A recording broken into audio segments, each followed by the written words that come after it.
My Hebrew Israelite brothers and sisters, this is your beret at Yeshua, and we just want to thank you for your subscriptions and your likes and your comments. Thank you for your prayers.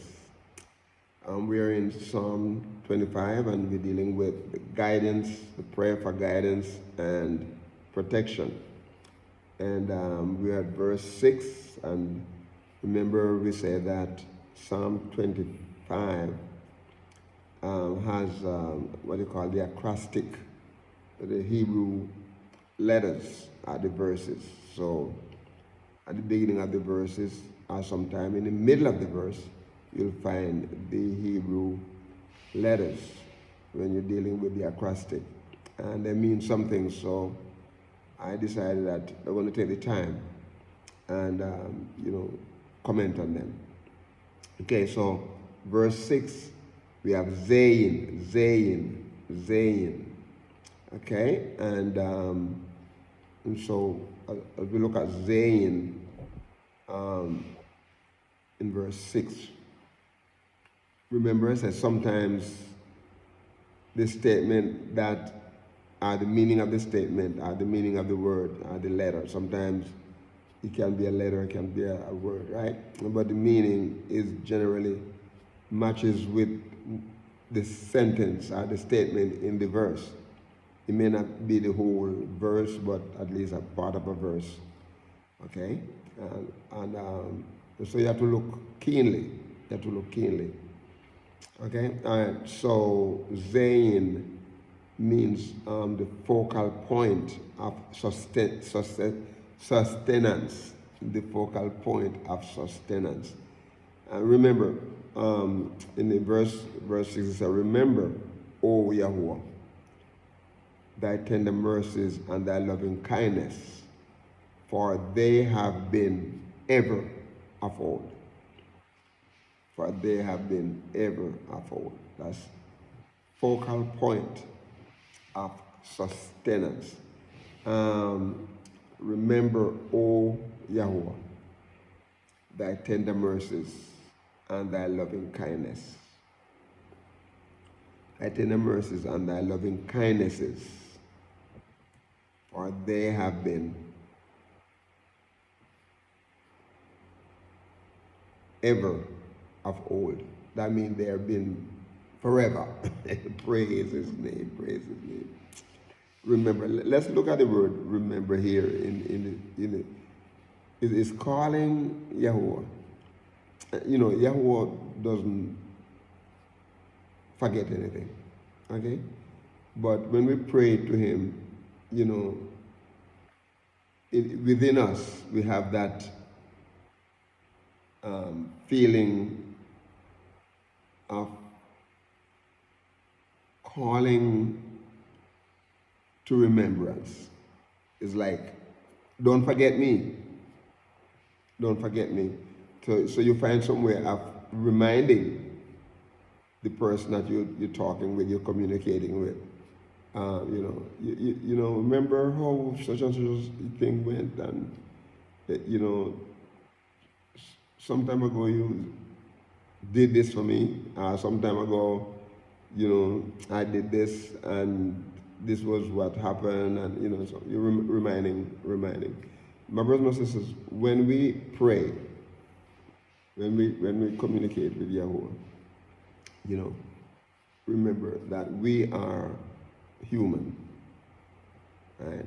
We are human, and so he is divine. We have to approach him in divinity, okay? We have to approach him from his standpoint, his standard. We can't approach him from our standards. Well, I shouldn't say we can't approach him from us, because the way we're feeling and so on, that's what we are. That's who we are. So we approach him from who we are. We have to be ourselves. So we don't need to put on, we don't need to be an actor. He knows who we are. Basically, he knows who we are. So we approach him from that standpoint, and then we are the beggar. Okay? We cannot approach Yahuwah in a way that it's all like, I gave him something to put down for me, and so now I'm coming to get it. And he must act based on the way I feel. So I don't go commanding him. Okay? In humility, I go to him and ask him for something. And so it is natural that, we will come up with, reminding him of his loving kindness and his tender mercies in the past, in the present, and what it will be in the future. So that's how we approach it.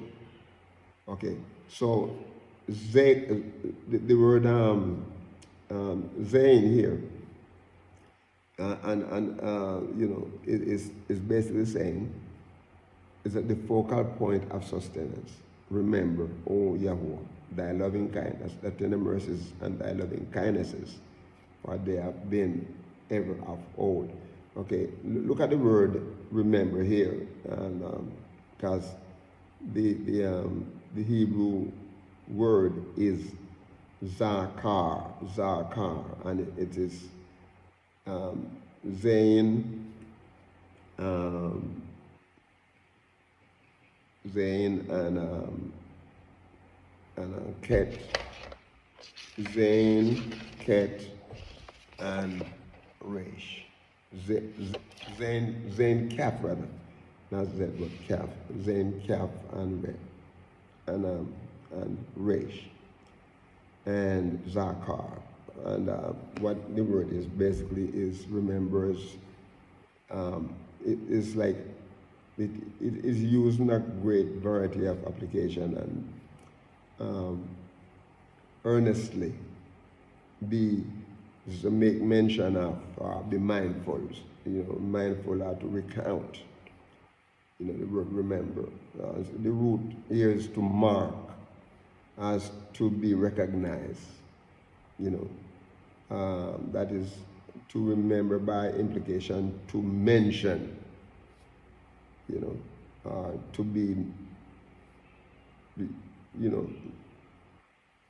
earnest, mindful. It's like a record, remember, to make, to be remembered, or to bring, or to call, or to come, to keep, remembrance. That's what the word is there. So we are reminding him, reminding Yahuwah. Excuse me. So what is he reminding Yahuwah about? He's reminding him of his tender mercies. Rakam, the Hebrew word here, Rakam. Resh, Ket, and Mem. And this word here, tender mercies, is basically saying compassion, right? He's reminding Yahuwah of his compassion, tender love, great tender mercy, pity, come from rakam, passion. By extension, it talks about like the womb, cherishing, by implication, bowels, compassion, tender love, great tender mercy, pity, and so when you talk about the womb there,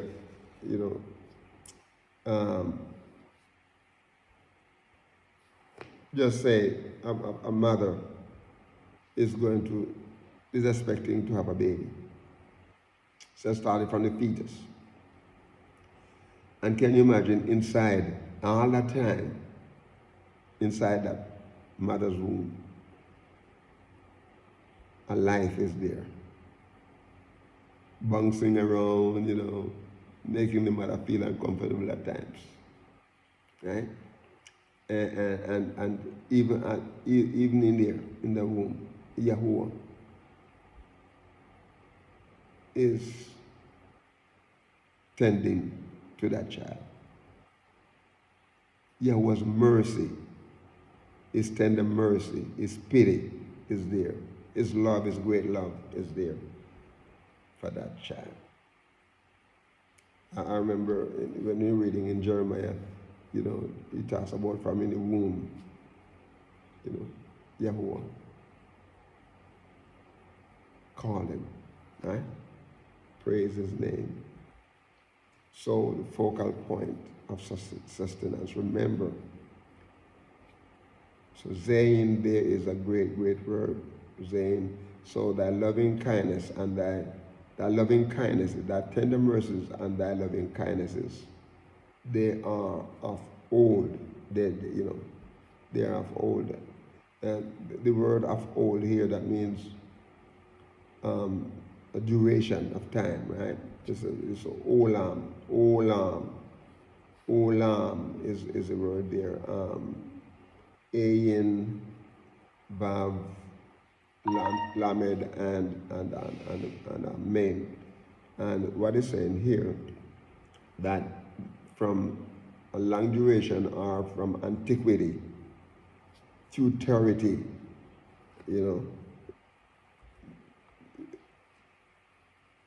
futurity, the original word, olam,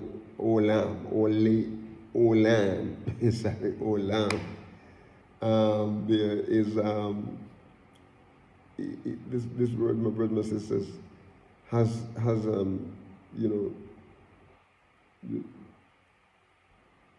when you talk about forever, duration, antiquity, futurity, so a long time. Praise his holy name, a long time. And then ket, sometimes it's spelled like you're pronouncing chet, C-H-E-T, in English. That would be the English rendition. And remember I said that there is no equal as far as English letters cannot be equal to Hebrew. It's different, but at the spelling at least, give you an idea, the sound. But the word is ket, ket. It has the, it's spelled chet, C-H-E-T, but it's ket is a real thing. And what is the word ket there in the Hebrew? The meaning of it is transcendence. That's the letter, the Hebrew letter ket there is transcendence, life, grace, favor. That's the meaning of it. In some of the Hebrew rendition, it's talking about like a donkey, I was looking at a picture over there with some Hebrew letters, and you see right between the letter chet or ket, you're gonna have like a donkey, like a donkey standing between there. But this what it's talking about here is transcendence. It's talking about life. It's talking about grace and favor. And listen what he said here. It just matches what verse 7 said here. It said, remember not the sins of my youth.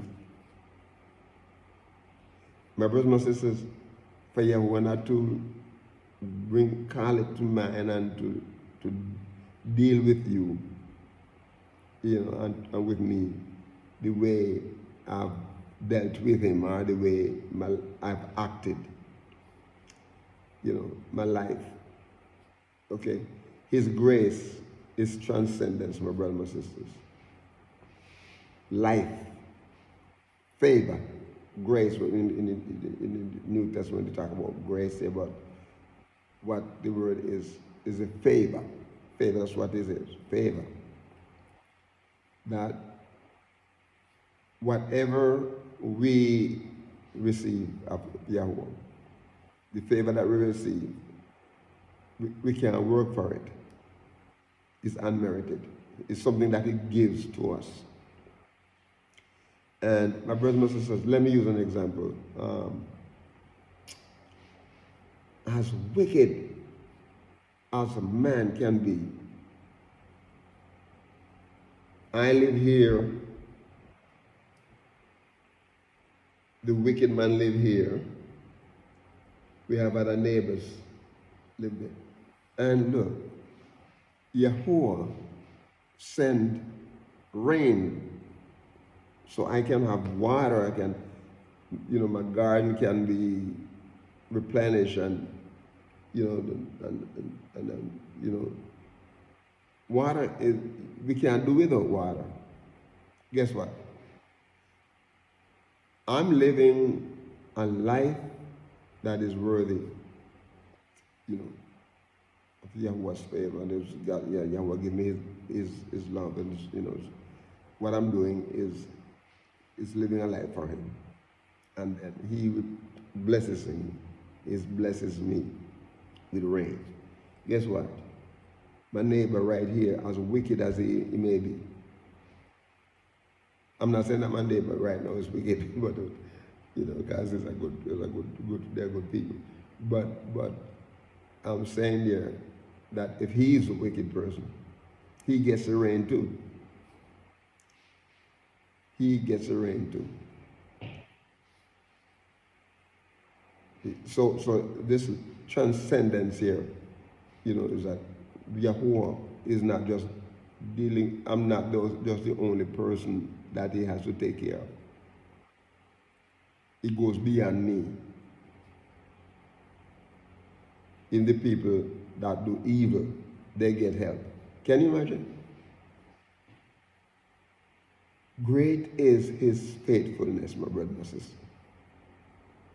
Great is His faithfulness. Remember not the sin of my youth. I mean, what I've done in the past, you requesting and asking Yahweh not to bring it up because it's multitude. You're scared to even face them.